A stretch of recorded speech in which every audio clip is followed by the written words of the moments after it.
안녕하세요. 하루 필수 말씀 충전 하필 큐티 조종환입니다. 오늘 함께 나눌 하나님 말씀은 레위기 14장 33절에서 57절까지 말씀입니다. 주님께서 모세와 아론에게 말씀하십니다. 나 주가 너희에게 유산으로 준 가나안 땅으로 너희가 들어가서 그 땅을 차지하였을 때에 나 주가 내린 악성 곰팡이가 너희가 유산으로 받은 땅에 있는 어떤 집에 생기거든 이라고 이렇게 명령의 조건을 시작을 하시는데요. 우리가 여기서 이제 그 땅을 차지하였을 때라는 것을 한번 주의 깊게 생각을 해봤으면 좋겠고, 어떤 집에 생기는 과정, 이것을 좀 살펴봐야 될 것 같습니다. 왜냐하면 지금 이동 중에는 집을 짓는 것이 아무래도 이동의 편리함을 위해서 천막이었을 것이지만, 이제 그 땅을 차지한 후로는 이 돌로 짓는 집, 또 어떤 단단한 건물을 지어야 했을 거죠. 그렇기 때문에 지금 이 명령은 돌에 생기는 그런 곰팡이, 이런 것들을 우리가 생각을 해볼 수가 있습니다. 이제 악성 곰팡이라고 되어져 있지만 우리가 지금 14장 전반을 읽어 내려오는 것처럼 이거는 악성 피부병, 또 우리가 이전 개역 개정에서도 살펴보는 것처럼 나병으로 그렇게 해석하는 것이 이제 전반적인 흐름에 의해서는 동일하게 읽어 내려갈 수 있을 것 같아요. 그래서 집에 생기는 나병, 이렇게 원문 그대로를 번역하면 그런 식으로 이제 번역이 될 겁니다. 그 집 임자는 제사장에게로 가서 집에 곰팡이가 보인다라고 알려야 됩니다. 그러면 제사장은 그 곰팡이를 살피러 가기에 앞서서 그 집안 사람들에게 지시해서 그 집을 비우게 해야 됩니다. 그래야만 집 안에 있는 모든 물건이 부정하다는 선언을 받지 않게 되기 때문이에요. 그러니까 그것이 발견되는 즉시 모두 다 빠져나와야 된다라고 하는 이야기죠. 제사장은 집을 비운 다음에 그 집 안으로 들어가서 살펴보게 됩니다. 제사장은 곰팡이가 퍼진 곳을 살펴봐서 그 집 벽에 곰팡이가 퍼져 있고 그 자리에 푸르스름하거나 불그스름한 점이 생겼고 그 퍼진 자리가 벽면보다 우묵하게 들어갔으면, 여기서도 이제 우리가 피부병에 대해서 나눴던 것처럼 이렇게 푸르스름하거나 불그스름한 어떤 색의 변화, 그리고 그 자리가 우묵하게 들어가게 되는 어떤 그런 상실, 이런 것들이 이루어졌을 때에 부정하다라고 그렇게 선언되는 걸 우리가 알 수 있게 되죠. 제사장은 그 집 문 바깥으로 나가고 그 집을 이레 동안 잠가두게 합니다. 여기에서도 이제 7일의 기간이 필요한 것을 보게 되죠. 이레 되는 날 제사장이 다시 가서 보고 그 곰팡이가 집 벽에 퍼져 있으면 제사장은 사람들에게 지시하여서 곰팡이가 묻은 돌을 빼내고 마을 바깥 부정한 곳에 버리도록 하게 됩니다. 처음에 이제 이것을 처리하는 것은 곰팡이가 묻은 돌 하나를 이제 빼내는 그런 부분들을 제거하고 다른 것으로 이제 채워 넣는 그런 과정입니다. 또 제사장은 사람을 시켜서 그 집 벽을 돌아가면서 긁어내게 하고 그 긁어낸 흙도 다 마을 바깥에 부정한 곳에 버리도록 해야 된다라고 이렇게 말하고 있습니다. 그러니까 이렇게 긁어내는 것, 빼서 교체하는 일들이 우선적으로 일어나야 되는 일인 거죠. 그렇게 하고 나면 사람들은 다른 돌을 가져다가 이제 빼낸 돌이 있던 자리를 채워놓고 다른 흙을 가져다가 집 벽에 발라야 하는 거예요. 이렇게 돌들을 바꾸고 벽을 긁어내어서 다시 바른 다음에도 곰팡이가 집안에 퍼지게 되면 제사장이 가서 보고 곰팡이가 정말 집안에 퍼져 있으면 건물 전체에 생긴 곰팡이로 판단을 하고 이미 부정하게 되었다라고 그렇게 판단을 하게 되는 겁니다. 그렇게 되면 이 집 자체가 문제가 있으면 집 임자는 그 집을 헐어버려야 돼요. 그리고 돌과 제목과 그 집 건물의 흙을 모두 다 마을 바깥에 부정한 곳에 내다 버리게 되어야 합니다. 특히 그 집을 잠가둔 동안 그 집에 들어간 사람은 그날 저녁 때까지 부정하게 되고, 그 집 앞에서 누웠던 사람은 옷을 빨아서 입고 그 집에서 음식을 먹었어도 옷을 빨아서 입어야 됩니다. 그런데 제사장이 가서 살펴보고 벽을 다시 바른 다음에 그 집에 곰팡이가 다시 퍼지지 않았으면 곰팡이가 없어진 것이기 때문에 그 집을 정하다라고 그렇게 선언을 해야 됩니다. 이 정하게 되는 과정은 피부병에서 낫게 된 사람이 하는 행위와 거의 유사한 부분을 우리가 볼 수 있게 되는데, 제사장은 새 2마리와 함께 백향목 가지와 홍색 털실 한 뭉치와 우슬초 한 포기를 가지고 오게 합니다.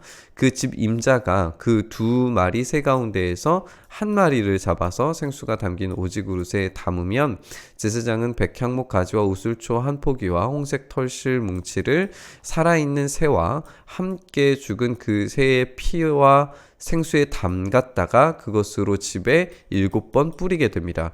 그리고 이렇게 제사장은 새의 피와 생수와 살아있는 새와 백향목 가지와 우슬초와 홍색 털실로 그 집을 정하게 하는 일들을 하게 됩니다. 그런 다음에 제사장은 살아있는 새를 마을 바깥의 들판으로 날려보내게 됩니다.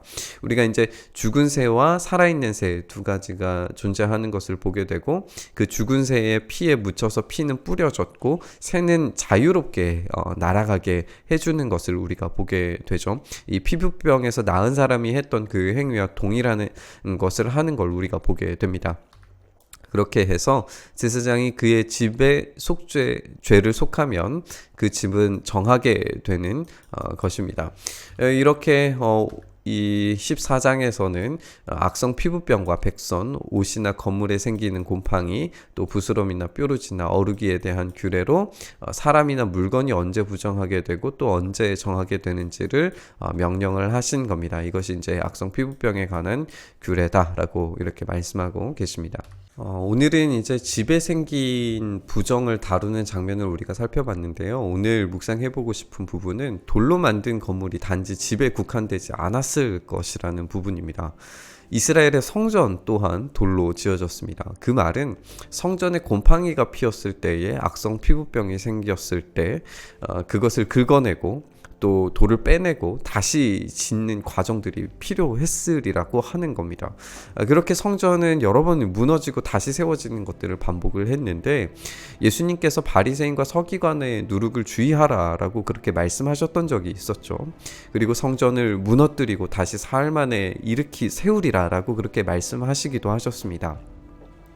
우리가 누룩이라고 하는 것이 부패의 상징이라고 그렇게 나눴었는데, 그리고 이 바리새인과 서기관들이 성전과 아주 가까운 자들이었다는 것을 우리가 생각을 해본다면, 과연 돌로 만든 성전이 돌 위에 돌 하나도 남지 않고 무너지리라고 하는 것은 단지 심판의 기능에 멈춰 있다라고 생각할 수는 없는 것 같아요.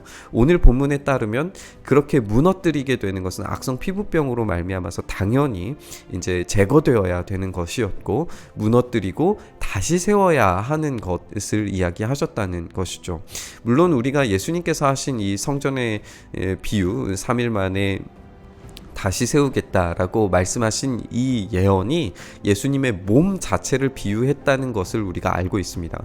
그런데 이것을 확장적으로 좀 생각을 해보면, 예수님께서 바로 교회가 되시기 때문에 예수님의 죽음과 부활은 물리적인 성전의 무너짐과 그리고 교회가 세워짐을 말하는 것으로 우리가 볼 수도 있습니다. 이제 시선을 우리에게로 좀 가져와야겠죠. 우리의 교회, 그리고 한국 교회는 어떤지 우리가 한번 질문해 봤으면 좋겠습니다. 우리는 혹시 세상에 부정한 것들에 노출되어서 악성 피부병에 전염되고 있는 것은 아닌지 질문을 해볼 수밖에 없는 것 같습니다. 만약에 진짜 그렇다면 교회의 머리 되신 분께서 그 곰팡이 퍼진 곳을 긁어내시고 버리시고 빼내시고 새로운 것으로 대체하시지 않을까요? 우리는 이 시대의 교회를 보면서 안타까움을 갖지만 그와 동시에 하나님께서 어떤 심판을 내리실지 너무 안이한 태도를 갖고 있지는 않는지 생각을 해보게 됩니다. 오늘 본문 말씀 묵상하면서 우리 교회와 또 우리의 가정이 하나님께서 제거하실 만한 악성 곰팡이를 가지고 있지는 않는지 한번 생각을 해봤으면 좋겠습니다. 만약에 그렇다면 우리의 교회 또 우리의 가정도 마찬가지로 우리의 악성 곰팡이가 피어져 있는 것 같은 부분들은 모두 다 제거하고 그것들은 모두 다 빼내고 우리가 피하여서 온전히 주님께서 정결하게 하시는 그 교회의 역할을 감당할 수 있도록 그 예수님의 놀라운 은혜의 보혈이 우리의 가정과 교회에 뿌려지도록 그 성령님의 충만하심으로 인하여서 다시 제 기능을 회복할 수 있도록 해달라고 그렇게 좀 묵상하고 기도하는 시간이 필요할 것 같습니다. 오늘 이 말씀 앞에 나아가면서 이 정결한 주님의 교회로 온전히 세워지기를, 우리의 가정과 교회가 그렇게 세워지기를 바라면서 기도의 자리로 함께 나아갔으면 좋겠습니다. 주님, 그렇습니다. 우리의 가정과 교회가 이런 세속의 악성 피부병에 전염되지 않도록 지켜주시고 보호해 주시고 다시금 예수 보혈로 정결하게 되어서 이 부활의 생명으로 말미암아 다시금 정결한 상태의 교회로서 주님께서 세우신 가정으로서 기능을 온전히 감당할 수 있도록 붙드시고 인도하여 주시옵소서. 그렇게 우리의 삶이 정결한 삶으로 온전히 나아갈 수 있게 하여 주시기를 간절히 소망하며 우리 주님 예수 그리스도의 이름으로 기도드리옵나이다. 아멘.